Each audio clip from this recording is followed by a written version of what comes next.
अच्छा जी, तो हम लोगों ने जो है वो पॉप के फंक्शन को इम्प्लीमेंट करना है।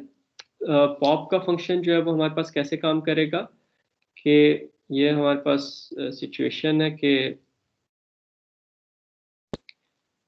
अभी स्टैक में हमारे पास जो है वो ये तीन वैल्यूज पड़ी हुई हैं। टॉप पे 7 है, उससे नेक्स्ट वैल्यू हमारे पास 2 है, उससे नेक्स्ट वैल्यू हमारे पास जो है वो 5 है।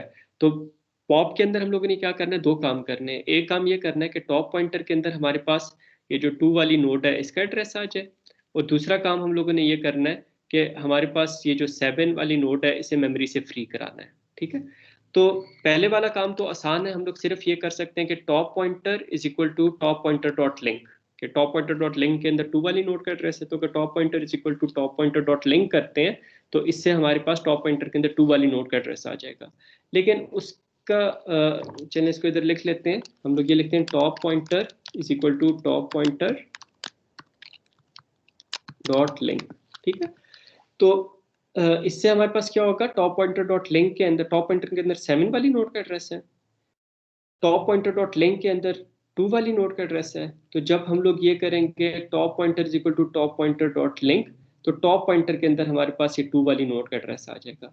लेकिन इससे प्रॉब्लम क्या होगी, इससे प्रॉब्लम ये होगी कि अब 7 हमारे पास एक्सेसिबल नहीं रहा और यहाँ पे मेमोरी लीक हो जाएगी। तो उस मेमोरी लीक को बचाने के लिए हम लोग क्या करते हैं कि एक और हम लोग ये top pointer is equal to top pointer dot link करने से पहले हम लोग एक और पॉइंटर ले लेते हैं और उसके अंदर हम लोग इस नोड का एड्रेस स्टोर करवा देते हैं। ठीक है, तो वो हम लोग कैसे करेंगे, node static PTR, PTR is equal to top pointer. ठीक है, तो अब PTR is equal to top pointer से करने से क्या होगा कि हमारे पास पीटीआर के अंदर भी वही एड्रेस आ जाएगा जो टॉप पॉइंटर के अंदर था। टॉप पॉइंटर के अंदर 7 वाली नोड का एड्रेस था, तो अब पीटीआर के अंदर भी 7 वाली नोड का एड्रेस जो है वो आ जाएगा। फिर हम लोगों ने टॉप पॉइंटर को मूव कर दिया, जिस तरह भी हम लोगों ने डिस्कस किया था कि टॉप पॉइंटर के अंदर अब 2 वाली नोड का एड्रेस स्टोर करवाना है। तो हम लोग क्या करेंगे, 2 वाली नोड का एड्रेस पहले देखेंगे वहां तक कैसे पहुंच सकते हैं। वो हम लोग पहुंच सकते हैं टॉप पॉइंटर डॉट लिंक के थ्रू, और वो एड्रेस किस में स्टोर करा देना, टॉप पॉइंटर में। तो हम लोग जब कहेंगे top pointer is equal to top pointer dot link, तो टॉप पॉइंटर के अंदर हमारे पास 2 वाली नोड का एड्रेस जो है वो हमारे पास आ जाएगा। ठीक है, this is what we wanted to have. Now we want to free 7 from the memory. ठीक है, इसको जो है वो हम लोगों ने मेमोरी से फ्री करना है। तो अब हम लोग क्या करेंगे, डिलीट पॉइंटर। तो डिलीट पॉइंटर करने से क्या होगा, पॉइंटर के अंदर 7 वाली नोड का एड्रेस पड़ा हुआ है, तो अब हमारे पास ये मेमोरी जो है वो फ्री हो जाएगी और टॉप पॉइंटर के अंदर 2 वाली नोड का एड्रेस जो है वो हमारे पास आ जाएगा। ठीक है बेटे, ये होगा। ये जो top pointer equal to top pointer dot link किया हुआ है, अगर पॉइंटर और टॉप पॉइंटर में हमारे पास सेम एड्रेस पड़ा हुआ है, दैट मीन 7 वाली नोड का अगर एड्रेस पड़ा हुआ है इस पर्टिकुलर एग्जांपल के हिसाब से, तो हम लोग यहाँ पे ये भी लिख सकते हैं top pointer is equal to pointer dot link. ठीक है, तो ये इसका भी वही इम्पैक्ट होगा क्योंकि पॉइंटर और टॉप पॉइंटर के अंदर एक ही एड्रेस पड़ा हुआ है। और जो मेक एम्प्टी का फंक्शन है वो हमारे पास सिंपल होगा कि जब तक हमारे पास स्टैक एम्प्टी नहीं हो जाता हम लोग एक एक वैल्यू उसके अंदर से पॉप करते जाते हैं। तो स्टैक एम्प्टी चेक करने के लिए हम लोग नॉट एम्प्टी का फंक्शन कॉल कर लेते हैं। अगर स्टैक एम्प्टी नहीं होगा तो ये कंडीशन ट्रू हो जाएगी, अगर ये कंडीशन ट्रू है तो एक वैल्यू को हम लोग रिमूव कर लेंगे।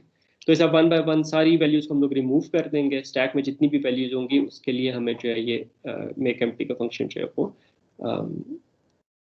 एक एक वैल्यू को पॉप करके, सारी वैल्यूज को पॉप करेंगे, सारों की वैल्यूज फ्री होंगी हमारे पास, और हमारे पास सारी मेमोरी फ्री हो जाएगी और स्टैक हमारे पास एम्प्टी हो जाएगा। अगर आप इसकी टाइम कॉम्प्लेक्सिटी देखें तो स्टैक में अगर n वैल्यूज पड़ी हुई हैं तो ये वाइल लूप जो है वो n टाइम्स एग्जीक्यूट होगी। एक एक वैल्यू रिमूव कर रहे हैं ना, तो इसकी टाइम कॉम्प्लेक्सिटी ऑर्डर n होगी। ठीक है, और इसे अगर आप कंपेयर करें जो एरे बेस्ड स्टैक था, तो एरे बेस्ड स्टैक के अंदर मेक एम्प्टी का फंक्शन जो है वो हमारे पास ऑर्डर 1 में काम कर रहा था, क्योंकि उसके अंदर सिर्फ जो है वो टॉप इंडेक्स को हम लोग जो है वो -1 कर रहे थे। ठीक है, तो इसका जो मेक एम्प्टी का फंक्शन है it is expensive then the make empty function of the array based stack ADT. और फिर हम लोगों ने ये कहा था कि for every new there should be a delete statement. तो हमें ये पता है कि अगर हम लोग स्टैक में वैल्यूज पुश करवाते जाते हैं और फिर स्टैक का स्कोप खत्म हो जाता है, कोई वैल्यू पॉप नहीं करवाते, तो हमारे पास वो सारी की सारी मेमोरी जो है वो हमारे पास लीक हो जाएगी कि हम लोगों ने वो एलोकेट की हुई थी लेकिन उसे हम लोगों ने रिलीज नहीं करवाया। तो C++ के अंदर एक बहुत बड़ा मसला ये होता है कि जो भी मेमोरी आप एलोकेट करते हैं उसको रिलीज करवाना पड़ता है, ठीक है।